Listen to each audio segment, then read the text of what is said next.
Where is it? Right, this is a good one here. This is a good one. Does the pubic hair move up when having lipo to the mons? So here we go. I am booked for tummy tuck, breast lift, and lipo to flanks. My question is lipo to the mons area a good idea to have at the same time? I do have a pouch of fat there. Just concerned the pubic hair would then move up too far if it's worked on.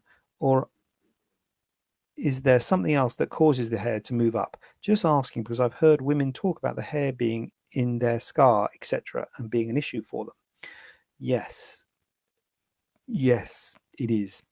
And this is why I always say to people, you've got to be a bit careful with what you do with the mons at the time of a tummy tuck, because and it's really good that you're addressing this before having surgery, because you've identified the problem. People who have a tummy tuck often don't realize the mons is quite full. You do the tummy tuck and there's a big mons there, and they're like, what the heck? And you're like, well, that was always there, but it was sort of hidden by the apron of the tissue.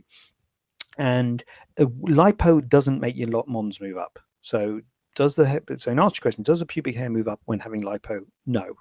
Lipo will not make the mons move up. So lipo is fine. So if you're just having lipo to your mons, it's fine.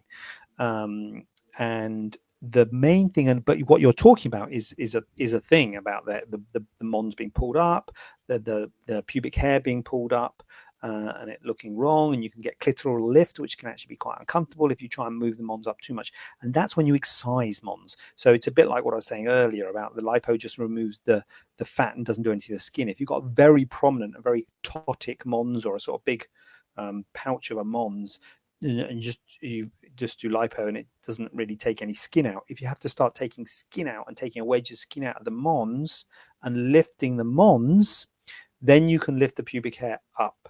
And this is why I always say to people that it's limited as to what you do to the mons at the time of a tummy tuck, because a tummy tuck, you're pulling all the tissue down. You're putting it all down. You want the scar to be as low as possible. You want that lower scar to be set where it is, and then you pull the upper scar down to meet it. If you start guddling about and taking some mons out and going down south, and you release the mons, then the mons can lift up, and then you get the clitoral lift, you get the pubic hair moving up, and it doesn't look right. The look doesn't look good. So I would be very cautious about having any excision of the skin and that mons area at the time of a tummy tuck. So for this, don't worry, because if you're just having mons lipo, that's okay. Mons lipo will not remove that mons up. Mons lipo is okay. It's when you start doing excision of the tissue of the mons that it can lift it up. But if you've got a very ptotic mons, you might need excision, but I would always say it's better to do it later. To have the tummy tuck, get it healed, get that scar anchored where it is, and then you can go down south and bring it back to the anchored scar. If you do it at the time of the tummy tuck scar isn't anchored, it's mobile, and so it'll move up. Does that make sense? So be careful about what. First of all, great that you've recognized you've got a problem with the mons, or the mons is full, so you're not disappointed afterwards, so you're realistic about your expectations. But it's wise just to go with some lipo to the mons at the time of a tummy tuck, and if it's still too ptotic, too much skin there, you could always have an excision of that skin, but it's better to do that later rather than at the time of the tummy tuck, because you don't want it the high hairline and it looking wrong. So that's usually when you have an excision. Hope that's not too technical.